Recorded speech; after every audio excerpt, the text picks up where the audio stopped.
शिक्षा का अर्थ है खुश रहना। शिक्षा का सिर्फ दो ही अर्थ है, दो ही उद्देश्य है। पहला खुश रहना, दूसरा दूसरे के खुशी में सहयोगी होना। खुशी जो चीज़ है यह हमारे संस्कार का हिस्सा है, हमारी मनोदशा है। हम इसके लिए कक्षा 6, 7, 8 और 1 से लेके 6 तक इसके लिए एक अनुभूति पाठ्यक्रम प्रारंभ कर रहे हैं। उस दिशा में काम किया जा रहा है। परोपकारार्थम इदं शरीरम, यह शरीर किसके लिए है? पर उपकार के लिए, दूसरे के उपकार के लिए। तो मुझे यह स्थान देने के लिए आप सभी का आभार, धन्यवाद। मूलतः मैं मीडिया शिक्षक हूँ, मीडिया शिक्षण से जुड़ा हूँ। इन दिनों उत्तर प्रदेश सरकार में हैप्पीनेस करिकुलम अर्थात उत्तर प्रदेश के हिसाब से उसे अनुभूति पाठ्यक्रम एक अनुभूति कार्यक्रम के रूप में संचालित कर रहे हैं, जो छात्रों के बीच में होगा। उसके पाठ्यक्रम प्रारंभ करने की बात चल रही है, उस दिशा में काम कर रहे हैं। यह मंच वीओ टॉक अलग अलग प्लेटफॉर्म से अलग अलग शहरों में जाके जिस तरह से काम कर रहे हैं, इसकी उपज कैसे हुई और क्यों इसकी ज़रूरत है, यह एक व्यक्ति ने सोचा और शुरू किया। इसी चीज़ को दुनिया भर में पिछले 5 साल से, कोरोना महामारी से जस्ट पहले, दुनिया भर में सोशल इमोशन लर्निंग के रूप में एक डिस्कोर्स खड़ा हुआ है। हम शिक्षा प्राप्त करते हैं, पढ़ते हैं, तो शिक्षा का उद्देश्य क्या है?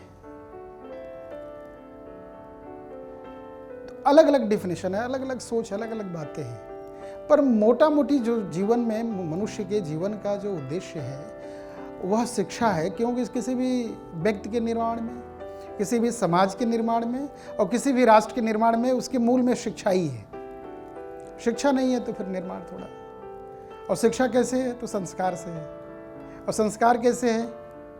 तो परिवार से है, समाज से है। तो कुल मिला के सब सर्कल है, वहीं आगे केंद्र में खड़ा हो जाता है। इसलिए माँ को भी प्रथम गुरु कहा गया है। ये बृहद बातें हैं, उधर नहीं जाते हैं। पर मूल रूप से शिक्षा का उद्देश्य क्या है? तो एक ही है, अभी जो बता रहे थे पूर्व के वक्ता, कि हम जो है खुशी ढूंढते हैं। तो शिक्षा का अर्थ है खुश रहना।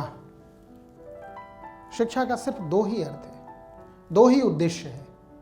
पहला खुश रहना, दूसरा दूसरे के खुशी में सहयोगी होना। बाकी चीज एजेंडा है, समय सापेक्ष है, तय होता है। हमें ये प्राप्त होना, हमें वो प्राप्त करना, हमें ऐसा जाना, हमें वैसा करना, वो सब अलग है।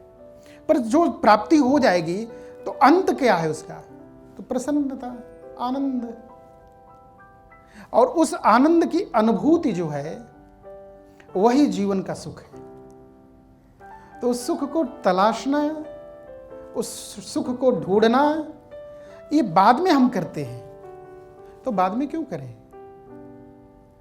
क्योंकि हमारी मिट्टी में, हमारी मिट्टी की महक में, हमारे इस पूरे जो हमारा समाज है, हमारा जो जीवन है, इसके आधार में ही ये भाव है। क्योंकि पाँव के नीचे चींटी आ जाती है तो हमें पीड़ा होती है, ओहो, अनजाने में भी दब जाती है। तो दूसरे के दर्द को देखते हैं तो हमारे दिल में आह निकलता है। ये जो संवेदनाएं हैं, जो भावनाएं हैं, वो तो हमारे बचपन में से हमारे घर, परिवार, समाज, वातावरण सब जगह समाहित है। तो खुशी जो चीज़ है यह हमारे संस्कार का हिस्सा है, हमारी मनोदशा है। इसी मनोदशा को बाद में हम भीतर उतारें, उसकी ज़रूरत नहीं है। जब जगे तब हम खड़े हों। इसलिए प्रसन्नता के साथ रहने के लिए, जब हम बचपन में छोटे थे तो दादा दादी की कहानियाँ नाना नानी के घर गए, वहाँ की घटनाएं, बहुत सारी चीज़ें हमारी स्मृतियों में बनी हुई हैं। धीरे धीरे धीरे धीरे धीरे धीरे वो समाप्त होती जाती, हम अपनी दुनियादारी में व्यस्त होते जाते।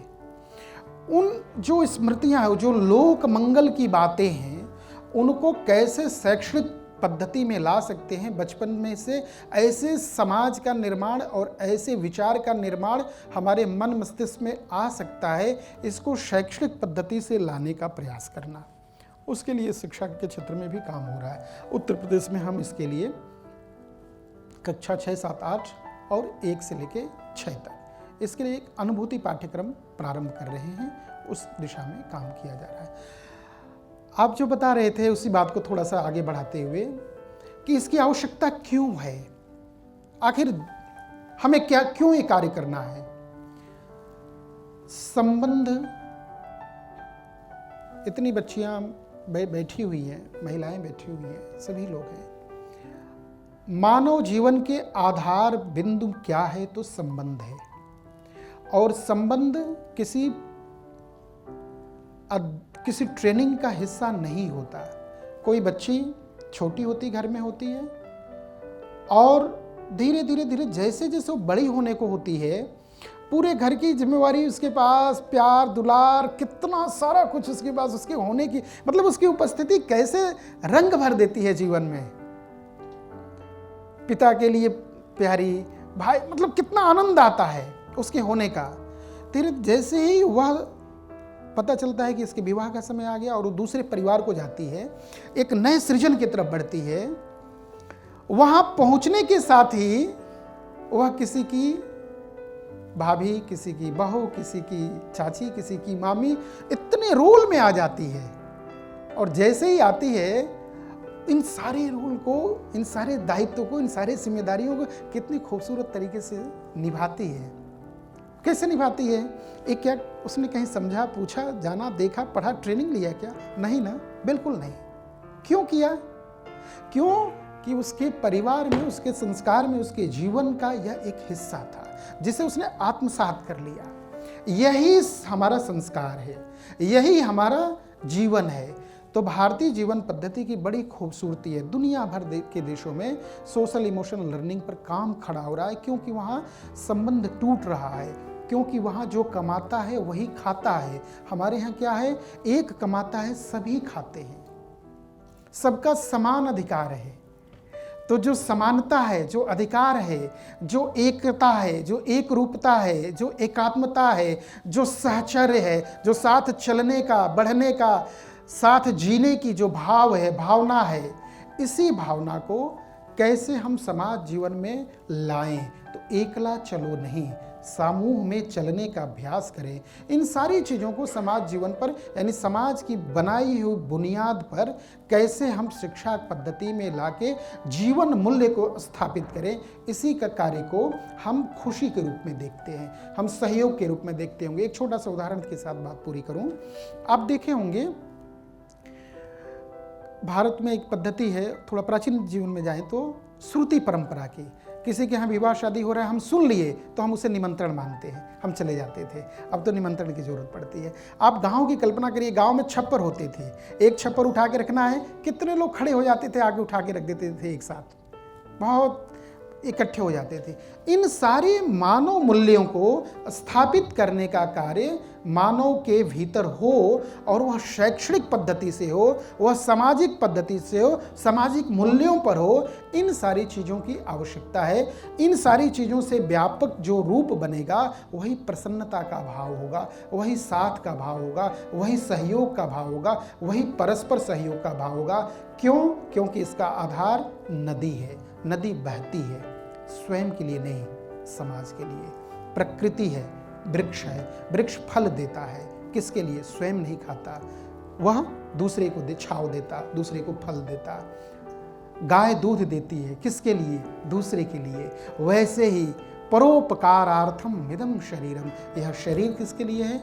पर उपकार के लिए, दूसरे के उपकार के लिए, दूसरे यानी हम त्याग जब करते हैं वह प्रसन्नता है। बहुत अच्छी बात कह रहे थे कि जो तंत्र है, जो व्यवस्था, हम विवाह शादी में जाते हैं, 100 वृक्ष लगवा हमसे बंटवाइए, हम चीफ गेस्ट बन गए वहाँ। कितनी बड़ी बात है, कितनी अच्छी बात है। ये जो परोपकारार्थम इदम शरीरम, हम भी रह सकते हैं उस ताने बाने में।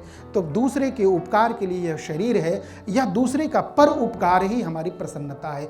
त्याग में हमारी प्रसन्नता है, देने में हमारी प्रसन्नता है, संजोने में, ग्रहण करने में और रखने में प्रसन्नता नहीं है। उस प्रसन्नता को बाहर निकालने की ज़रूरत है, समझने की ज़रूरत है। मुझे अवसर दिए पुनीत जी, इसके लिए पूरी टीम को और इस मंच का बहुत बहुत आभार, धन्यवाद।